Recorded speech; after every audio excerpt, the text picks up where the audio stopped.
Okay, samahan niyo ako magpa-gas muna ng aking 6R.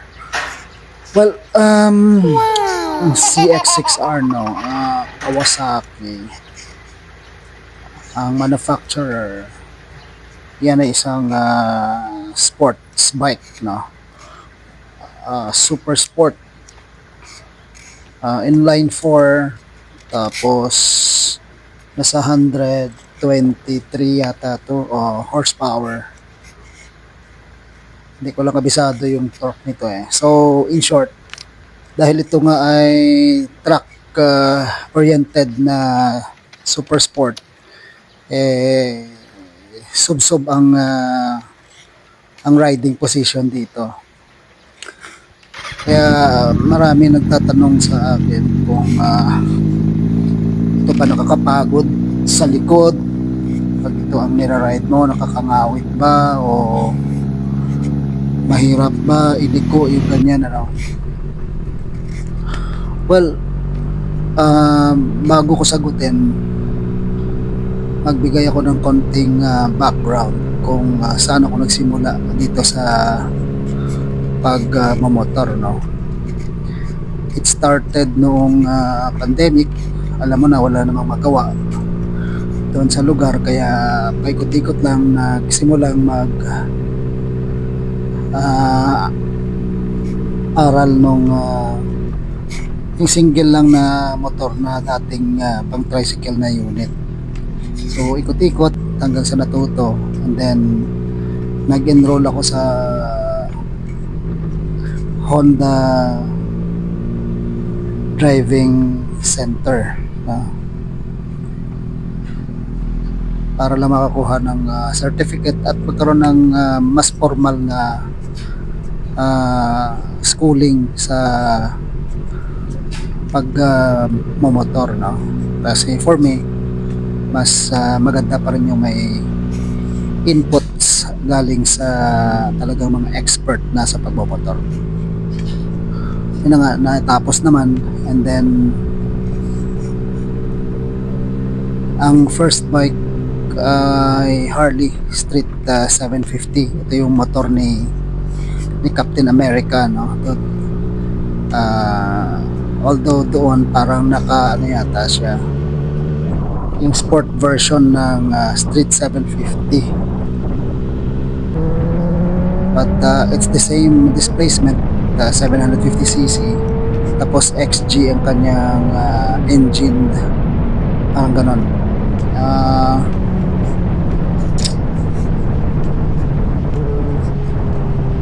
Tapos na-acquire ko yung Ninja 400 kasi parang gusto ko mag-transition to sport bike. Sa Ninja 400, hindi siya talagang sport bike kundi sport touring.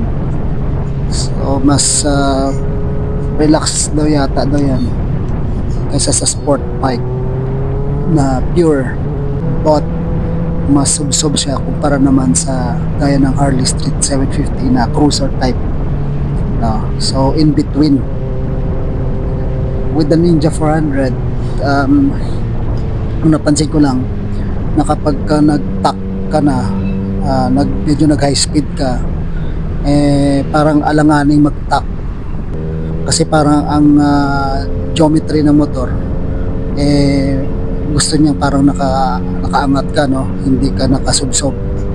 So parang alanganing mag-tuck, alanganing hindi rin mag-tuck, no, kasi kapag high speed syempre medyo kailangan nakatago ka, di ba? Yun ang ano mo eh.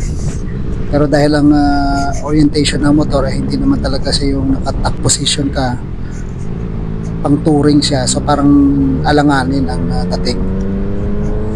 And then ito na nga, with the 6R, this is a super sport, naka-track oriented to.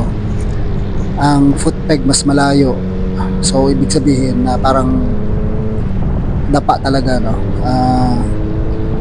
Unang mga ilang linggo medyo sakto lang, parang adjustment ba, may maramdaman mo na ini-engage yung core mo, tapos need mo talagang ipitin no ng legs mo, ng hita mo yung tangke kasi that's the only way para ma-balance mo yung sarili mo. Hindi pwedeng parang yung ginagawa mo sa cruiser na nakasalalay lahat sa braso, sa kamay, no? Dito dapat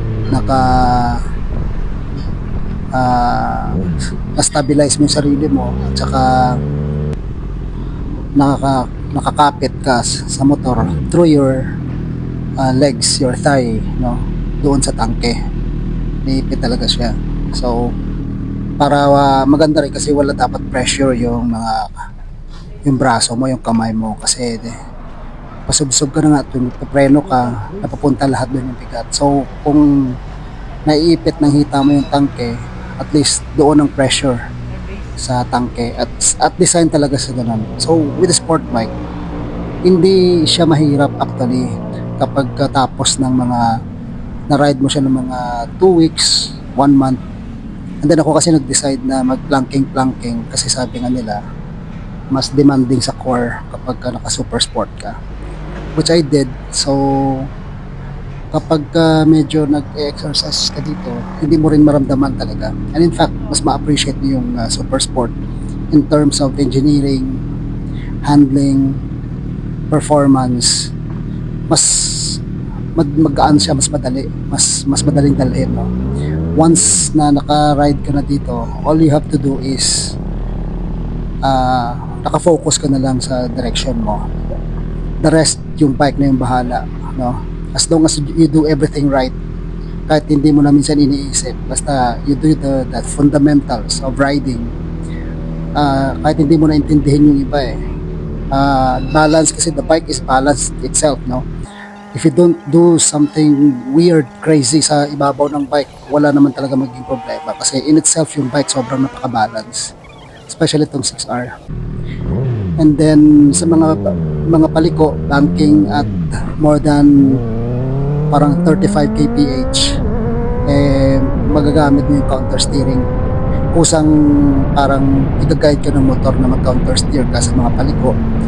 So dati akala ko pagka mga naka-big bike ang yapang nagbabanking, pero at totoo lang pala, it's the bike that wants to lean ang gusto mag-banking kasi hindi mo naman talaga maililiko yung sport bike at 30 kilometers per hour na takbo.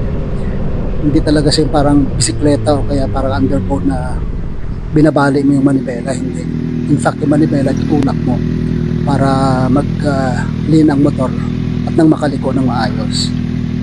So, ang sport bike hindi siya mahirap kapag gamay mo na. In fact, I still have yung Harley tsaka yung Ninja 400, pero mas gusto kong ginagamit tong ZX6R because of comfort, engineering, riding efficiency, tsaka overall performance. Maganda talaga ang super sport for me.